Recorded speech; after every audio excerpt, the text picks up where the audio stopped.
ఇక stock market విషయానికి వస్తే దేశీయ స్టాక్ మార్కెట్లు సరికొత్త రికార్డును నెలకొల్పాయి. బ్యాంకింగ్ రంగ స్టాక్లు భారీగా పెరగడంతో మార్కెట్ సూచీలు లాభాలతో దూసుకుపోయాయి. మార్కెట్లు ముగిసే సమయానికి నిఫ్టీ 184 పాయింట్లు పెరిగి 23,722 వద్దకు చేరింది. సెన్సెక్స్ 720 పాయింట్లు ఎగబాకి 78,061 వద్ద ముగిసింది. బ్యాంకింగ్ రంగ స్టాక్లు భారీగా పెరగడంతో మార్కెట్ సూచీలు లాభాలతో దూసుకుపోయాయి. మార్కెట్లు ముగిసే సమయానికి నిఫ్టీ 184 పాయింట్లు పెరిగి 23,722 వద్దకు చేరింది. సెన్సెక్స్ 720 పాయింట్లు ఎగబాకి 78,061 వద్ద ముగిసింది.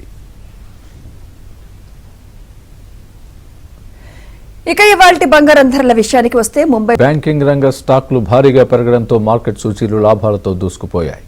మార్కెట్లు ముగిసే సమయానికి నిఫ్టీ 184 పాయింట్లు పెరిగి 23,722 వద్దకు చేరింది.